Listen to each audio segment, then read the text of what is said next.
Unfortunately, the brain had the highest concentrations of micro and nanoplastic particles, not just by a lot, a exponential higher amount. Assuming that the samples were representative, we are talking about 2,000 milligrams of plastic in the frontal cortex of the tissue samples. So that's 2 grams, an equivalent to a plastic spoon or a sandwich bag that was in your brain.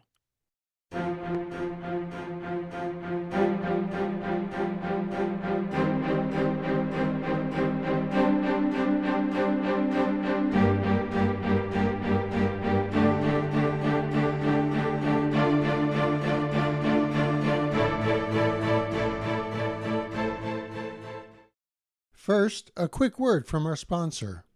At MPB Health, we believe in empowering you with the knowledge you need before making any decisions about your healthcare. We're passionate about making healthcare accessible, flexible, and cost-effective. We've designed solutions that fit your needs and comprehensive alternatives that address your overall well-being. Our memberships offer a powerful combination of services. You can alleviate the burden of high unexpected medical bills with medical cost sharing. Forget the stress of navigating healthcare alone. Our concierge team becomes your personal advocate. They're with you every step of the way. They help find the highest quality providers and facilities, all at the fairest price. They'll even help track down the most affordable medications. Our memberships are a modern approach to healthcare. Talk to a healthcare advisor to learn more.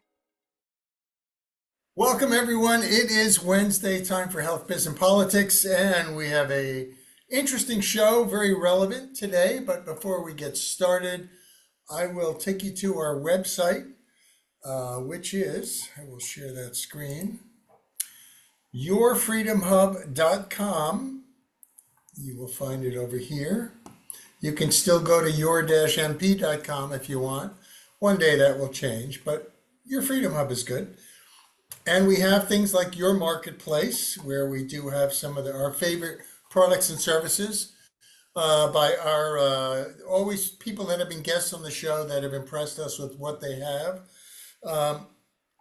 including, of course, on the left, Empowering Benefits, Charlie's medical cost sharing, alternative to traditional insurance, which is excellent, SNP Nutrigenomics, Cardio Miracle for nitric oxide, a few more, and maybe this space right here is for this microplastics test that will be coming up, we'll be talking about today.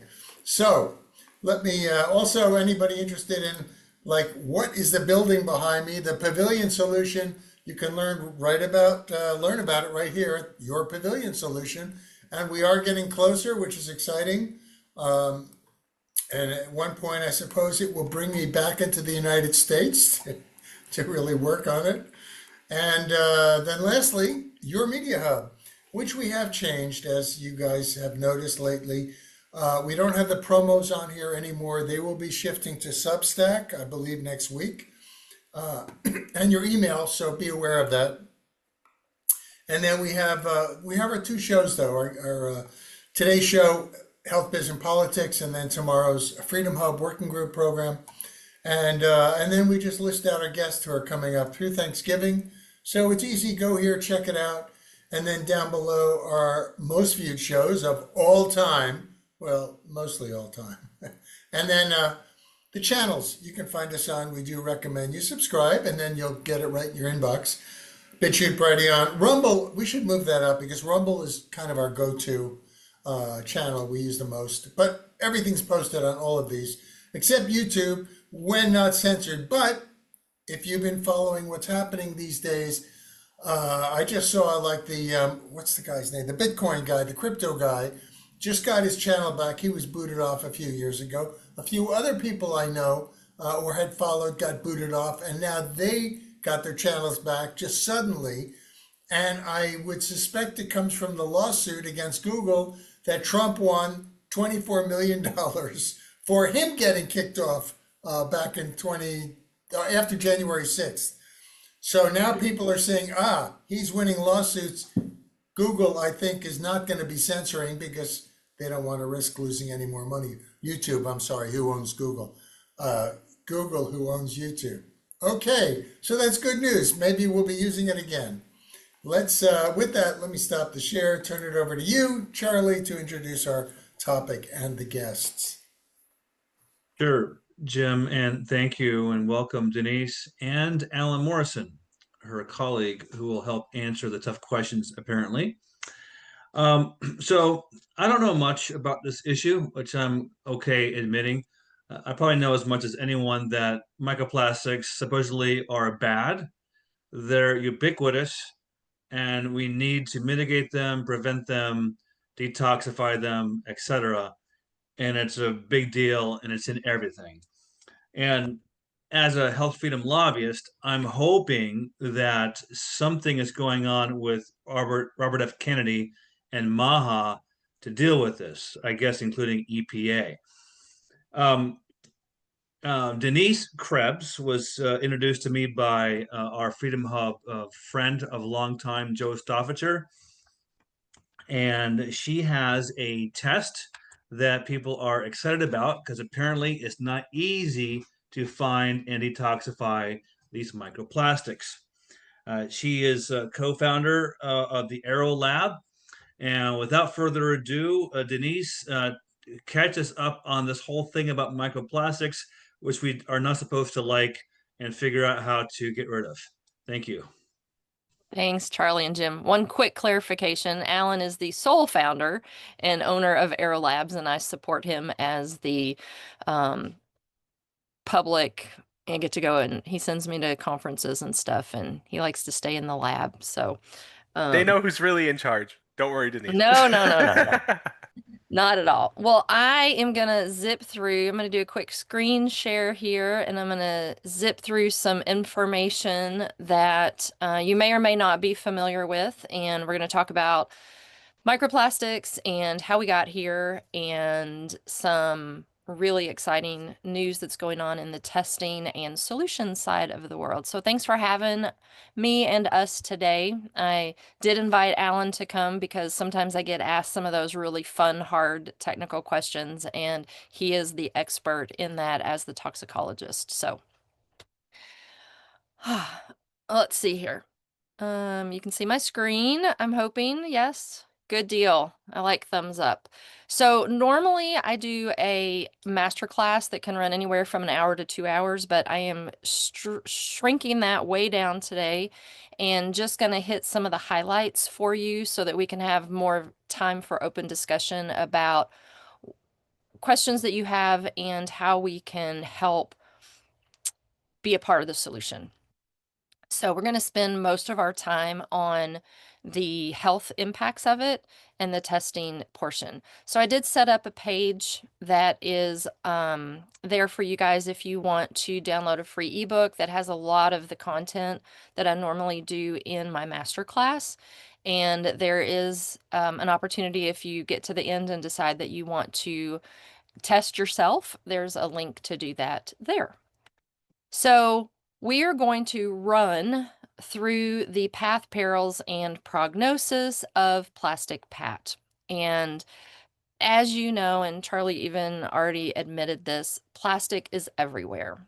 And so let's briefly zip through how did PAT become plastic PAT?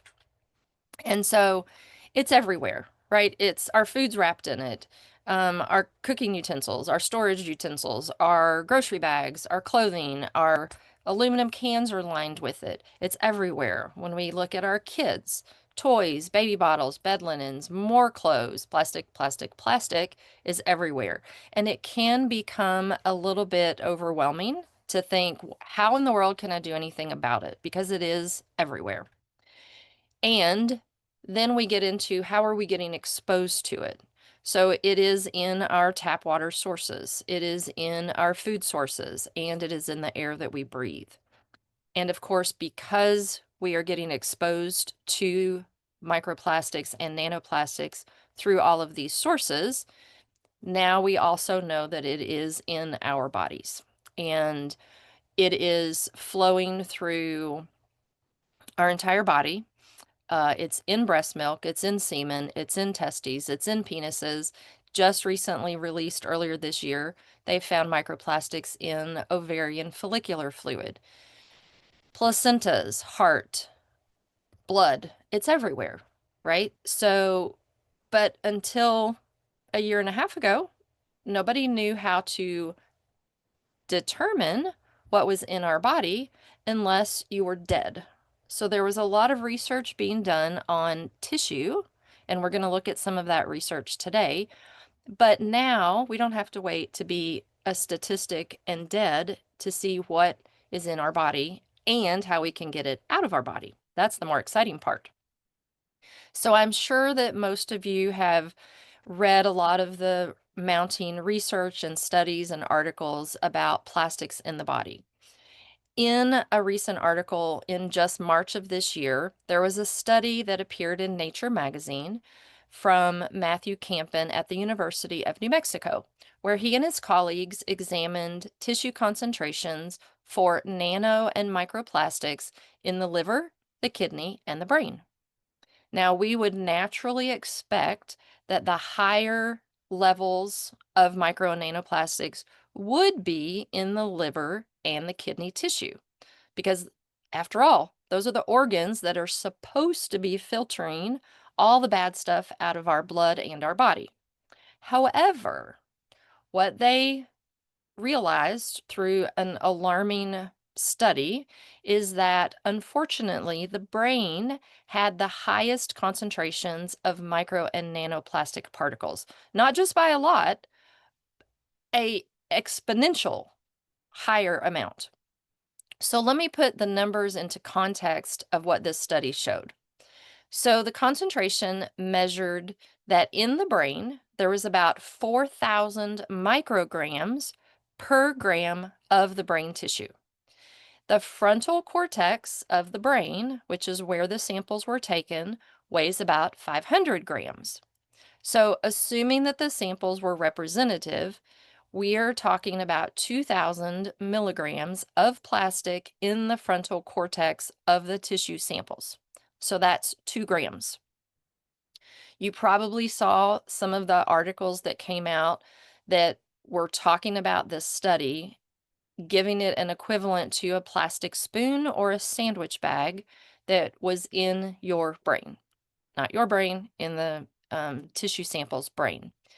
And so as alarming as that was, that there was more in the brain than the liver and kidneys, the other alarming fact is that the level of microplastics increased between 2016 and 2024. In an unfortunate and remarkable bit of unintentional health equity, there were absolutely no differences in the plastic concentrations based on men versus women, people of different races, or even age.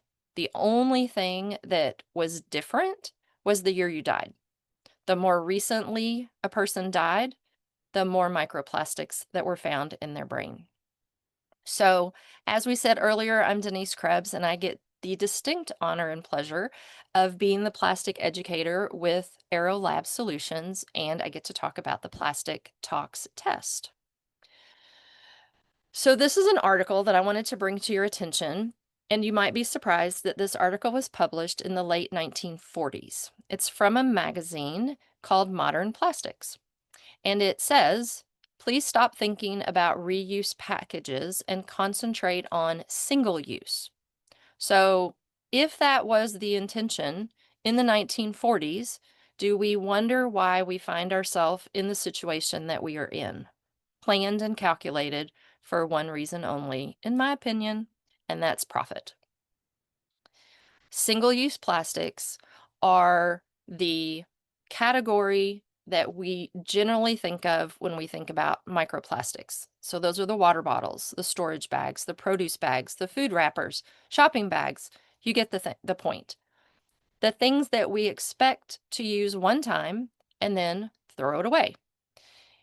Mounting to the landfills and the breakdown of plastics. The other category is what I call permanent plastics.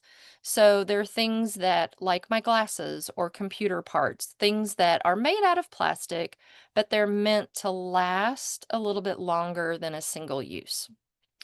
You might be alarmed to know that 50% of plastics that are manufactured are for single-use purposes. Now, this category also includes things that deteriorate over time, like tires. How many of you realize that tires were no longer made of rubber? They are now made of plastic. So as the car moves, those plastic tires wear down and become microplastics and nanoplastics that are airborne. Those who live closer to freeways and highways may have higher concentrations of microplastics in their body. One important topic that I want to make sure that we cover is understanding that the definition of a microplastic is going to be anything that is less than 5 millimeters. And we're going to talk more specifically about what those different things are that are maybe in a comparison environment for you. So, unfortunately, I think there's been so much talk in the news about microplastics that it has become a bit of a buzzword. And I think even some people might consider it a conspiracy theory. However, by the time we get done today, I hope that you too will understand that they are real. They are unfortunately everywhere, and they are in almost all of us. I say almost because our studies are showing that it's not quite 100%. I have an opinion on that. We'll get to that in a minute. So obviously, a lot of the information in the news has been around the environment. And yes, the environment is important, but we're going to focus on what it's doing impacting our health. So I do want to put this diagram up there so that you get some really good context into sizes. So the test that AeroLab has, called Plastic Talks, looks at microplastics between 1 micron and 70 microns. So you can see that comparison in what things are also circulating in our body that are in that same size category.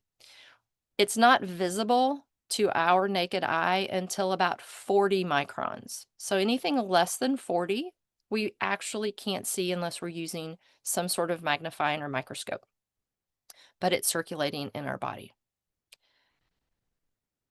I'm going to zip through some of this. So I did want to just bring a couple of health points that we know microplastics are indeed impacting our health. They are causing hormone disruption. They are causing systemic inflammation just simply because of their presence in our body and because of the chemicals that the plastics are made out of. It's toxic to our body. Do we know the long-term effects of this? Unfortunately not. A lot of the research that's being done out there is giving correlation, not necessarily causation yet. Do I think they'll get there? I don't know. This is just one of many articles that talk about the exposure of polyethylene and polyvinyl chloride have caused advanced puberty onset in females. So again, we think about our children and some of the health challenges even our kids are making.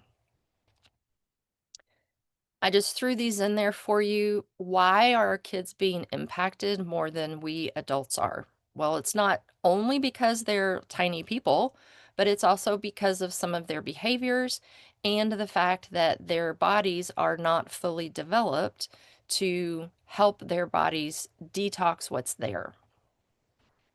So just a brief history lesson.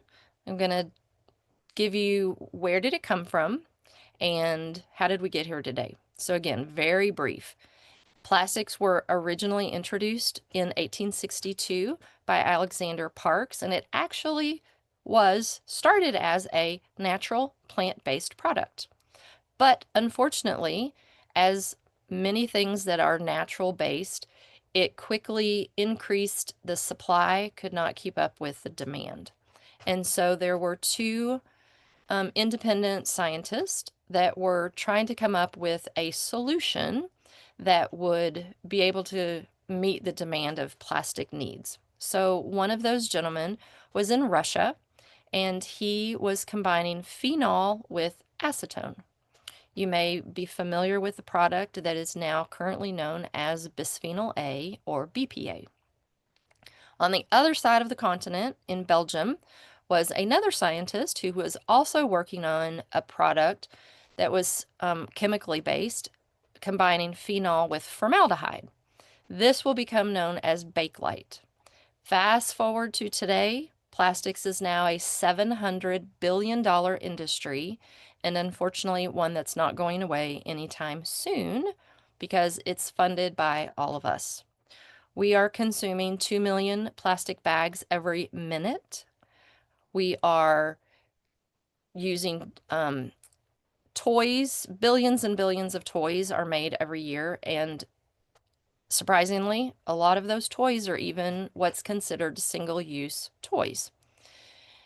1.5 billion plastic bottles purchased every day. And if we talk about baby bottles, this was quite alarming when I read this study from Dublin. 1.6 million microplastic particles babies are consuming every day through their plastic baby formula bottles. I was shocked when I read that. It was revolting, actually. So 400 million tons of plastic made every year. And as the author of Slow Death by Rubber Duck says, every piece of plastic that was ever created still exists. And I know what you're saying, but wait, we recycle. Yes, recycling is a option, but it's not necessarily a viable option because not every category of plastics are recyclable. And even of the two that are recyclable, about only 10% of that is. Not to mention, if you stop and think, you're wearing clothes made of recycled something, or you're using a yogurt container of recycled plastic, but what was in that plastic before it was recycled? So are you inadvertently exposing to the chemicals, the Roundup, the pesticides, the herbicides that were in the plastic bottles before they got recycled? So about 7 years ago, I personally started my own initiative that I was swapping plastic grocery bags for reusable ones, swapping nonstick cookware for wood and glass, and swapping plastic water bottles for glass.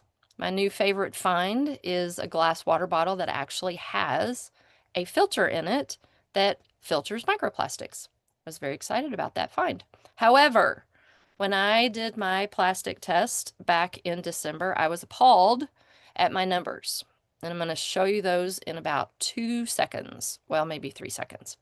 So what is the big deal? I want to give you an idea of some of the names of plastics. Oh, golly, Moses. Sorry, jumped ahead too much. One more. Okay, so here are some names of maybe. Apparently my internet is not happy out here in the country. These are some names of plastics and chemicals. So it's not just BPA. There are lots of different names. You will probably recognize some of them as clothing or fabrics and some of them as cooking utensils or cooking coatings on our devices.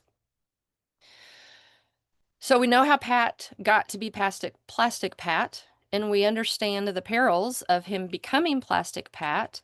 And so what is his prognosis? So a few other article titles that I just grabbed talking about how plastic is impacting our health and where it's being found in different parts of the body and exposure and what those different exposures to microplastics are creating some correlations. I want to be very careful to express these are correlations, not causations. And then in our kids, again, we are beginning to see more and more articles coming out in focusing on kids and how their exposure to microplastics are increasing. This is a particularly good summary article where they looked at about 44 different articles and their findings to identify the higher exposures in babies are also coming at the same time of critical system exposures. Some interesting links. Again, we're not going to have time to go into all of these different health connections, but at the end, there's a link that I can send you if you want to read all of the articles on your own. I do want to point out that the box in yellow, these studies are in their infancy. They are very small studies. As you can see, one of them is only been done on mice, not humans. But if you're interested in research, then we would love to work with you. That's Alan's cup of tea in research. Again, kids, we have no idea what the impact is. But I don't want to leave you in this negative Nelly because so far it sounds pretty doom and gloom. I want to introduce you to Brooke. So Brooke, in early 2023, came home from high school one day and asked her dad, "Hey, Dad, is that project that you're working on, does it have to do with microplastics?" So Brooke's dad, Mr. Allen, here with us today, is a lab expert with a biology degree, 10 years as a toxicologist, and 15 years as a clinical chemist in the lab. And he said to his lovely high school daughter, "Nobody cares about microplastics." And she challenged her dad, and as a good dad, he went and did his own research. And sure enough, microplastics are a problem. They were causing health problems, and people do care about them. So in just 8 short months, Aero Lab was founded and Plastic Talk was launched. And there's all of Alan's cool bio information. And so let me introduce you to the world's first microplastic particle test. I don't know why my slides are not moving. Good, it gives me a chance to take a drink. So the Aerolab plastic tox test, as mentioned, is the world's first microplastic particle test. And I want to be very specific in expressing its particles. It's not the chemical compounds. Very different than some of the other tests that were and are currently on the market. It is an at-home or in-office test that is an easy, I'm going to put easy in quotations, finger prick test, and it is tested in the only 100% plastic-free laboratory in the world. So if you just stop at that one thought right there, any of you who had high school chemistry and you remember how much plastic was in your laboratory, this lab has nothing, no plastic whatsoever. It is a fluorescent microscopy that stains the polymers so that those polymers can then be counted and measured to give you a result of your test. This is everything that's included in your kit. And the worst thing about it is what I originally called a steel dagger, until I realized that was not very inviting for people to participate in our test. So now I simply refer to it affectionately as the old school lancet. And I kid you not, when Alan first sent me the test in December of last year, I called him up in revolted and said, "I am not sticking myself with that thing." And he said, "You have to, because the spring-loaded lancets are, you guessed it, plastic, and they will contaminate your sample." So I begrudgingly stuck my finger with that old school lancet and got my results. However, we do have good news for you, and that is that there is a very special moment if you Noticed I said that the lab that we partnered with, the laboratory, is the only plastic-free laboratory in the world until today. So Alan has officially opened his US-based laboratory in Michigan and is launched with an awesome kid and adult friendly oral fluid test. No more steel lancet, steel dagger. You just now have to spit in a cup, a glass beaker to be precise, and makes it a whole lot easier and more friendly for the user. All right, so again, let's review the size of our microplastics as we look at the results of a test, my test. So remember I told you that when I took my test, I had already started doing a lot of swapping and stopping of plastics in my life. So I was really expecting to have a better result than I did. But that was not the case. So this is a copy of my results from my very first test that I took in December. And you'll notice on the left, there are 3 lines of size categories. In that first line, we see less than 10 microns. Unfortunately, I had 49 particles in my sample. We know that less than 10 microns size particles of plastic will cross the blood-brain barrier. They are typically exposed through air and what we breathe. The second category is going to be the 10 to 30 micron size. And yes, once again, I had 42 particles detected.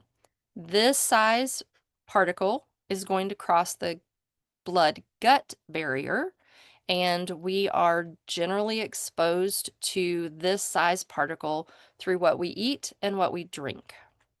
The third category, praise the Lord, I had none, and that was 30 to 70 micron size. We are hypothesizing that this size category is directly introduced through our veins. So think about medical devices, intravenous, IV therapy, blood transfusions, those kinds of things. So I didn't have any of those. I'm not real sure which one I'm glad I didn't have. I don't want any of them, but there you have it. So in my report, in my 100 microliter spot, it is a dry blood spot test, I had 91 particles detected, which, thanks to Alan, it calculated up to 910 particles per milliliter. Secret among friends, don't ever figure out how many liters of blood or milliliters of blood you have in your body, because I did, and I had about just shy of 5 million particles, according to my sample, of microplastics swimming in my body. So it was not as good as I thought it was. So to date, Aerolab has the largest database of microplastic data in humans, and he just crossed the 4,000 data point mark. So woohoo! Now I will say that it looks, according to this chart, better than I think it is. And here's why.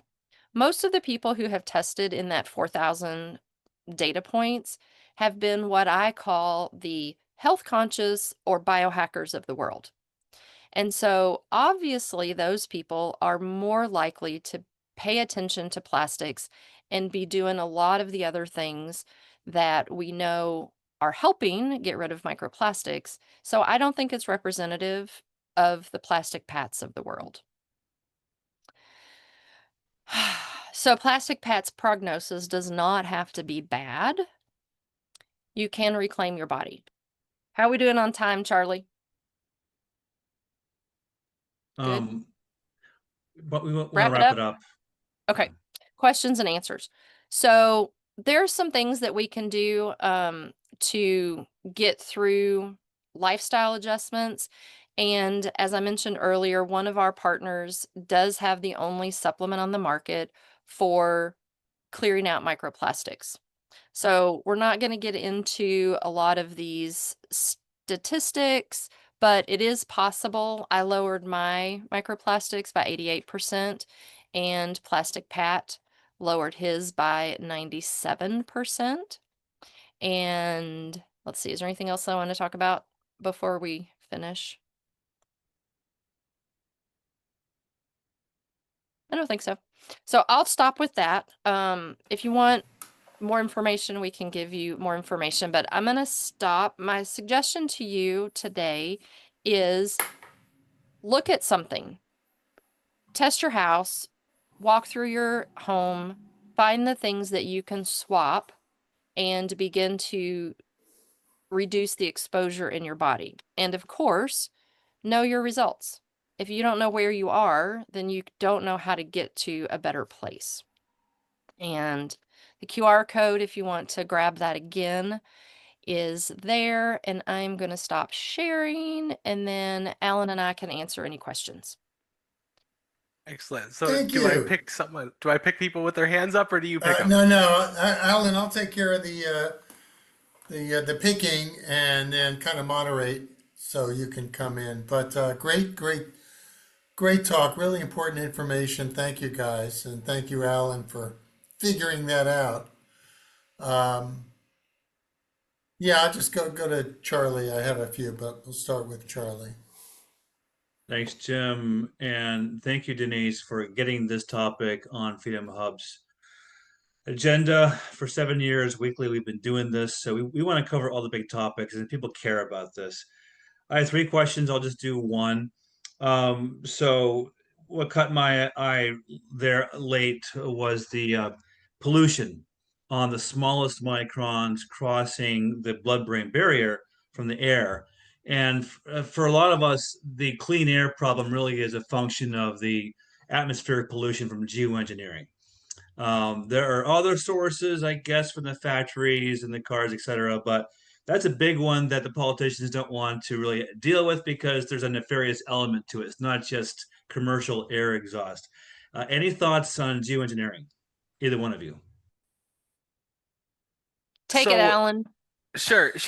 Um, so the best thing, and it's sort of a coward's answer, and I'll admit that, but what I recommend to people is to, do go if you take nothing else from me, is to do air purification in your house. And if you can't afford to do your whole house, put a real good air purifier in the room that you sleep in. Um, this is to protect you and to protect your family. Um, and I'll leave it at that. And if you don't do that, what happens, Alan?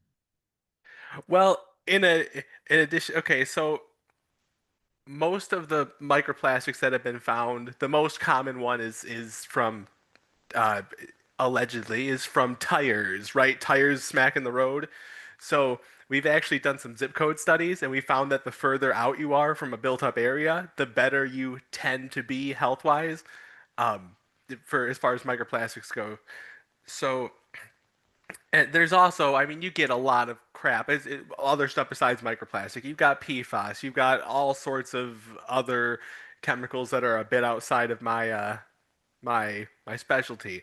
But but yeah, that's the thing. Now, I don't think I can convince everybody to go to a rural location, but I do think I can convince people to put an air filter in their house. So we'll stick with that. Sounds like a good suggestion. I like it. Dr. John. Thank you, Jim. Thanks for your presentation, Denise. So now we know that we have microplastics in our blood system and in our body. How do we start detoxing from these microplastics, especially from the brain? Sure. So generally speaking, and this has been tested, but not that much. The test hasn't been out for that long yet. Um, Largely speaking, if you the body does have some things that it can do to slowly get these things out of your system through urination. So the first thing that you need to do is to stop the intake. Basic stuff, again, the air filter. Stop using the plastic bottles. Probably the worst thing you can do are those like ready meals where you just put the entire thing in the microwave, so you're Oh yeah. heating the plastic against it. So if you Microwaves are bad for you anyway, too. well, So it doesn't. microplate, yeah, of course. Now, if you simply must have those meals, at least open them and reheat it in a skillet or something. The best plan that you'll actually follow is better than the perfect one that you're going to ignore. So that's what I recommend. As well as we have somebody that has tested an enzyme successfully and proven that it does over time really kick up what your body's able to do. It does something to the again, I'm trying not to get too far into the science here. It does something to the plastics which allows them to get flushed out a little bit faster. At the end, we can circle back to Denise to tell about the enzyme. Yeah, I'd like to find out what the enzyme is. I know that glutathione would help a lot in terms of, which you could probably use, what do I do? NAC. That also destroys the spike protein in the body to help increase glutathione. But I'm sure We're there's a lot working more on to a it. we're working on a study to prove that at this very moment. We're taking like a control group and a group that's taking glutathione, so we can do that. So that hopefully the next time you say that, you'll have a piece of paper from us that you can hand to people and say, look, see, we proved it. Okay, great. Yeah, I was also thinking of chlorine dioxide too. So Thanks, Dr. John. Alan or Denise, detoxing, are there any general, well, you can talk a little bit about the supplement, what's out there. It seems it's an interesting concept to me. And are any other, just like glutathione, areas or compounds that we might consider? I'll let Denise take that one. So there has been some theoretical use of saunas to help the body sweat it out. We are in conversation with a couple of sauna companies to see if they will like to partner with us to do some of those tests. There's been some conversation with the foot detox bath kind of therapy that also might pull out some of that microplastics from the body. But, there's a limit because of the size of the pores and the size of the microplastics, so of how big of a plastic you're going to get. This supplement that Alan was talking about is a brand new enzyme that has been grown, I guess if you would call it that. It is a pre-digested probiotic specific strain of the acidophilus, I believe. Yes. And the formulator of that product, and I dropped the link in there if anybody wants to read about it, is has been on a search for about 3 years because he knew that microplastics were a problem and it had to be solved. He theorized that it was in the body, but until we found Alan's test, then he didn't really have a way to prove it. And so they did a very small study in January, which is where I met Joe, that took about 100 people and they did a pre and a post with a 45-day window of only doing their product. And it has not been published yet, so hopefully I won't get in trouble for giving you preliminary information. But about 70% of the participants' numbers went down on their post test, and 30% of people went up. And so when we brought their PhDs back together and said, why did that happen? The PhDs were like, of course it happened because those people that had the 30% of increase on their post results had a higher load stored in their body.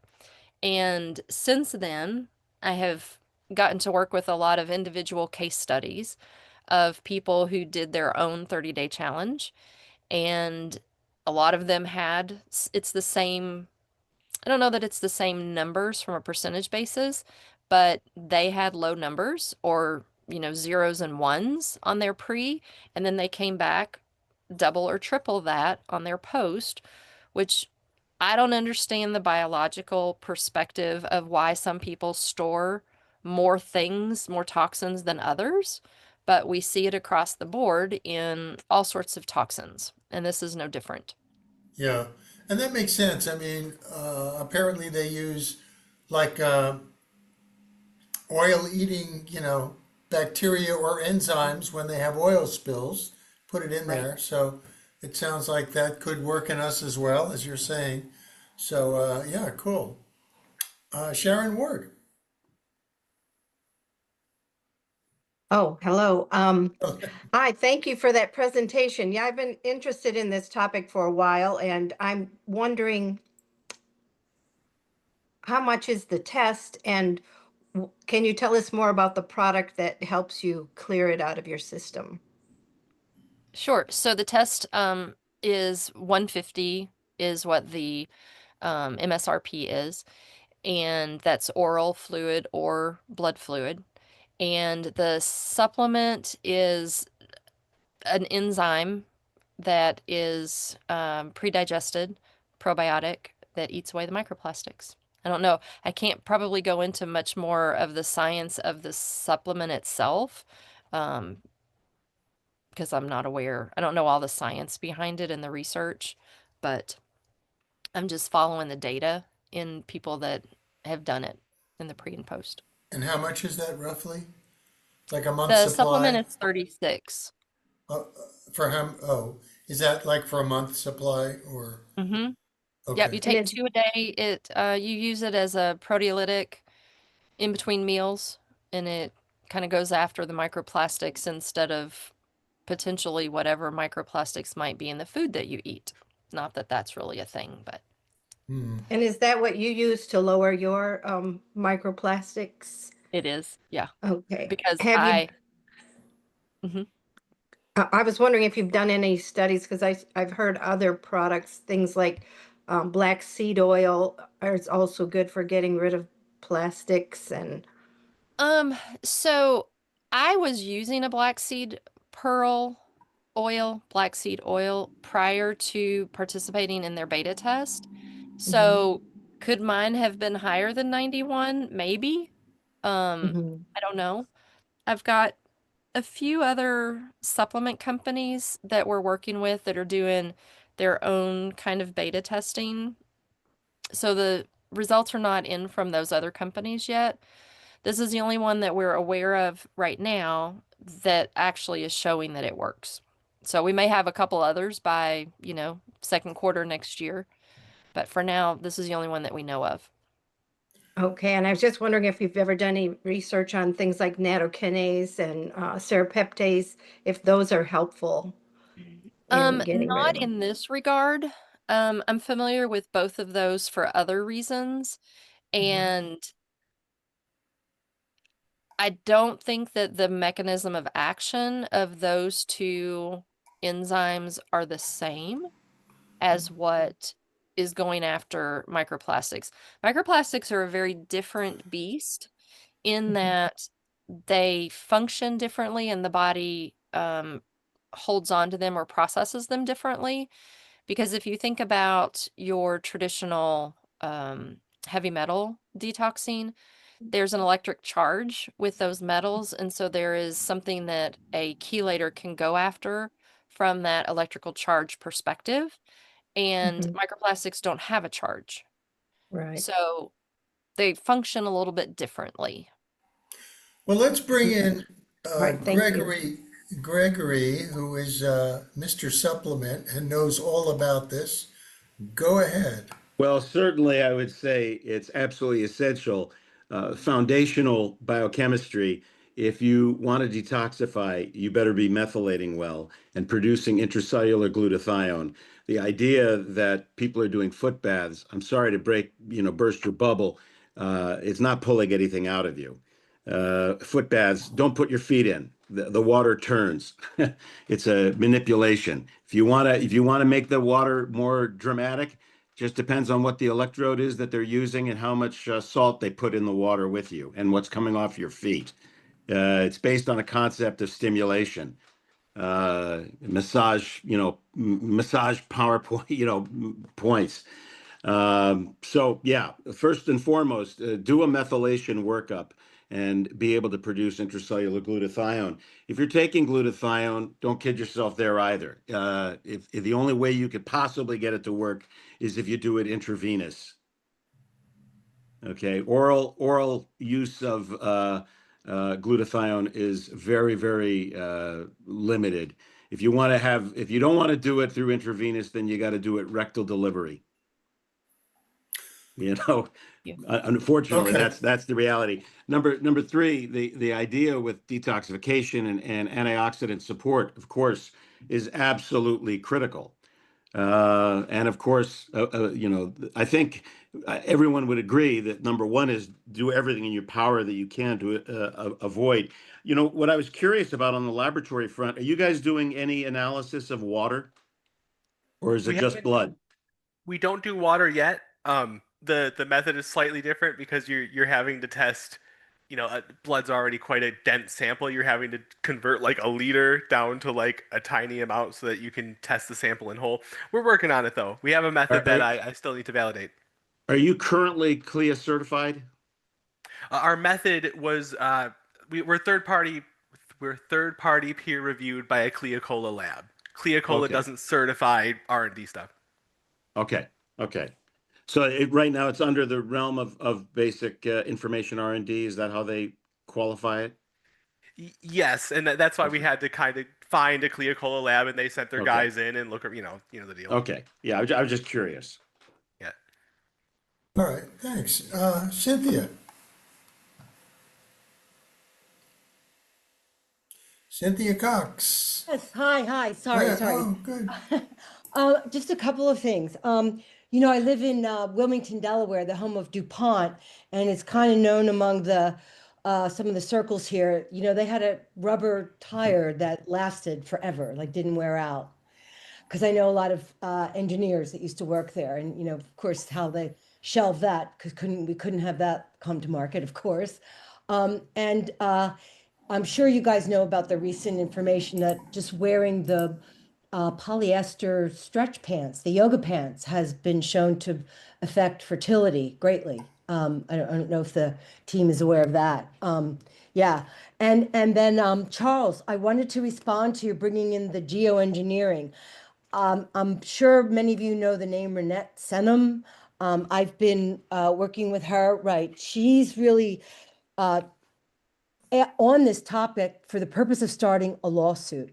And she's really raising some eyebrows because she's come out now and said the information is just, the factual information for a lawsuit is just not there to support that this is going on in the nefarious way that we're all believing. That literally those streaks in the sky are normal effluent from commercial jet traffic. So really the pollution is good old-fashioned acid rain. That's not to say that there isn't any other nefarious, we know the stuff, they've electrified our ionosphere because we all know the work of Alana Freeland, but the idea that it's affecting us in a way, with the nanoparticulates, whatever, it's just not there. Maybe it's time to have her on as a guest to flesh this out a little more fully because, she's got Jim Lee on it. It's Yeah, like, yeah. we've had her on the show. How long ago? I think it's about In 6 chat. months ago, Charlie. What do you? In Was chat, it? just click the link. All right, then. Okay, then great. So that's what. We've had Jim Lee years ago. Yeah. So yeah, we understand the bifurcation between Right. worsening commercial air pollution and what's Right. nefarious and the difficulty of distinguishing the two. Right. I don't think it's credible to say it's only bad fuel from commercial jets because, anyways, people can look at the link and we can discuss that later. It's bad Okay. news for All right. sure. Either All right. way. Okay. All right. Well, thank you. This is really important work. This is really fabulous. Thanks for bringing this to us. Thanks, Cynthia. Yeah, maybe there's a way to get information for the lawsuit from the plastics guys there. I don't know. Something else showing up. Okay, let's see who we got. Linda, you're up. Yes, I watched in a video that they were saying that within the chemtrails they have nanoplastic particles. How true is that? You guys know? We've tested body fluids. We've pretty much all of our research is pertaining just to human samples at the moment. Okay, because Okay. we need to test the air that we breathe outside, especially when in front of my window I see 8 chemtrails going 2 ways. Terrible. Yeah, it is. Okay, Thanks, Linda. yeah, terrible. Okay, who's up? Actually, Dr. John, let me jump over to Charles. He hasn't, we haven't seen him yet. Mr. Ford. Well, thanks, Jim. I'm going to be Uh-oh. the agnostic here this morning. Uh, uh, when I was a child back 60 years ago, they used to sell candy at Halloween with little figures on them, and it was made out of plastic and sugar. And after you got done wearing the little mustache, you ate it. Uh, I know candy bars have plastic in them. That's how they survive in warehouses in extreme heat. So my point is that I think common sense, reasonable and prudent, would say, okay, we want to restrain the influx of plastic into the environment because we're stewards of the environment, and that's common sense. Now, having said that, the fact that I have plastic in my body, which I do, I'm sure, and lots of it, has it impacted my health? Have you shown any proof that plastic in the body, in and of itself, impacts health? I hear correlation, and I'm sure if you got enough in there, it could eventually kill you. But my point is, you've come up with this solution in this test. Who cares? I don't care how much plastic I have in my body as long as I can function.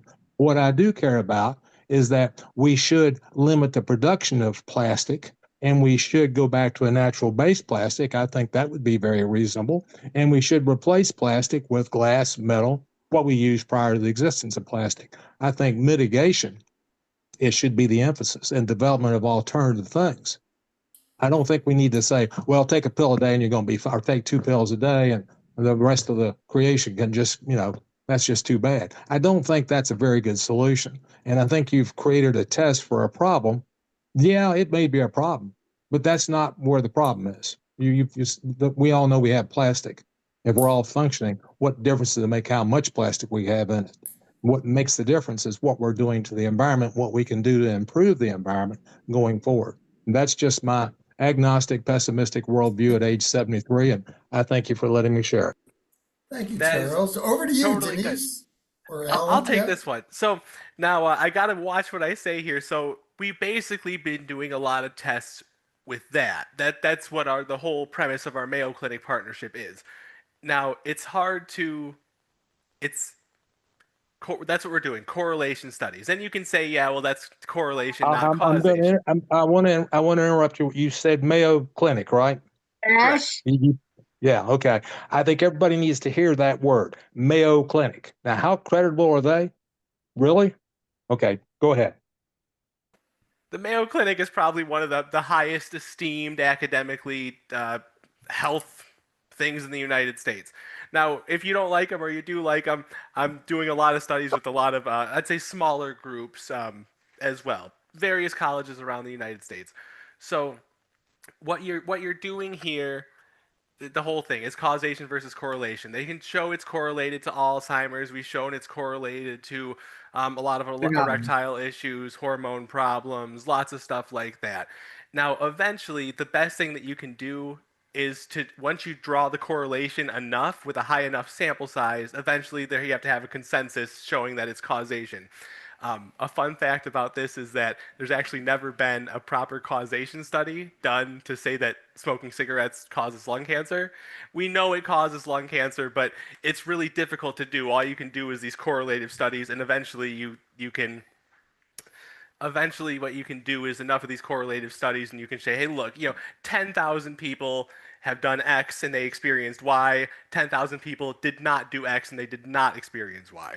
So that's really what we're doing here. Now, the numbers aren't what I'd like to see. I'll be honest with you there. We're really on the forefront of a lot of this research, and that's why we're happy to have the Mayo Clinic partnership, and as well as just a lot of these universities around the East Coast that have been partnering up with us so we can really get some good data in the books. Okay. Long story short, we're working on it. Thanks. We're at the top of the hour, but let me go, sorry, John, over to Peggy for a quick one. If you turned your camera on, Peggy, we can see you again. I'm coming. Sorry, thank you.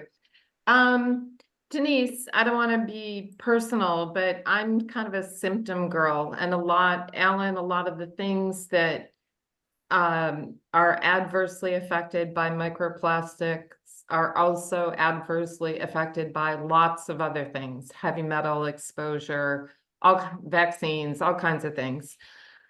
So I'm curious as to symptoms.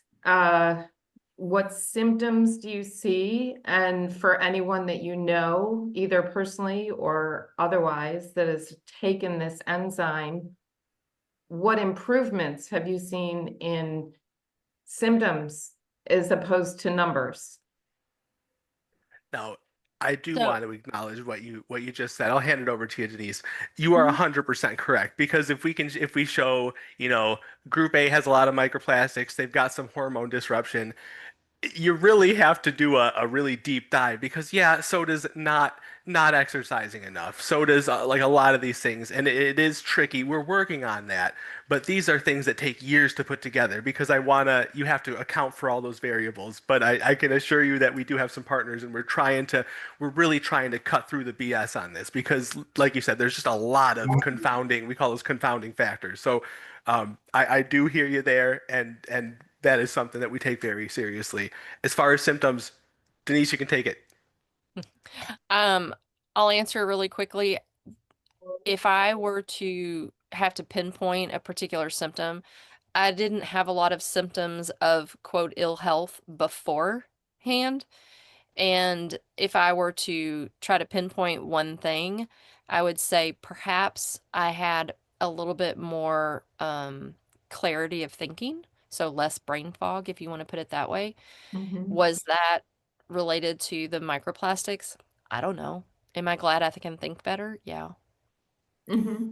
Yeah, just to jump in, look, we talk about this in a lot of shows. We are so bombarded by so many things. I mean, it's still, yeah, maybe there won't ever be a direct causation, for example, but all of these things are causation. Sure, I'm sure we can all, probably all agree. There's no way this is good for us, right? yeah, exactly. So, I mean, if we have another thing that can help us get a little like cleaner, but you're right, like in EMFs, everything else, the best way is mitigate it at home.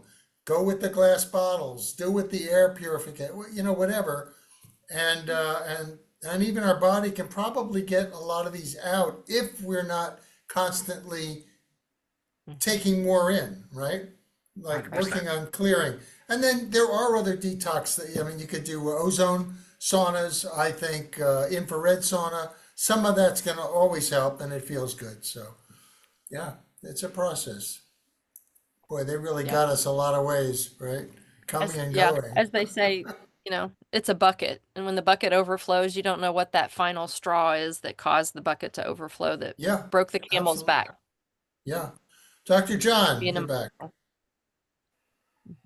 Thanks, Jim. Real quick, Denise, the saunas that you're looking at to detox, are you looking at infrared sauna, dry heat sauna? What saunas are you I looking? believe they're more on the infrared. Isn't that right, Alan? Yeah, we are trying one with a foot spa. It doesn't, I don't understand how it could work, but they wanted to do the test, so we're doing the test. But yeah, the infrared one is one that we're testing as well. Okay, thank you. Okay, last question. Donna. Yes, I just had a quick question. I'm sorry, I came in late. Regarding the research you were doing with the Mayo Clinic, I just wanted to comment. I think, whatever we think of the Mayo Clinic, it's good to get good research in these hospitals. That's how we want to change things. As I know the good that's come out of the Center for Functional Medicine at the Cleveland Clinic. So thank you for doing that. Are you a toxicologist? I didn't hear your background because I was late. Yeah, toxicologist for 10 years and lab chemist for 15. Wonderful. Do you have any work that I could follow? Yeah, absolutely. Well, Donna, thanks. You're perfectly leading into that last question of where can we find you guys, follow you guys, websites and otherwise.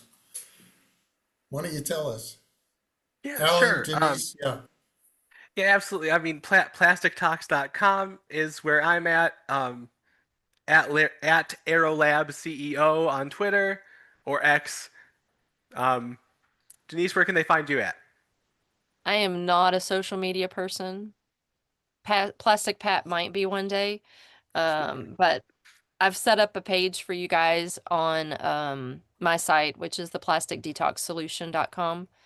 And I put the link, I can put it in there again.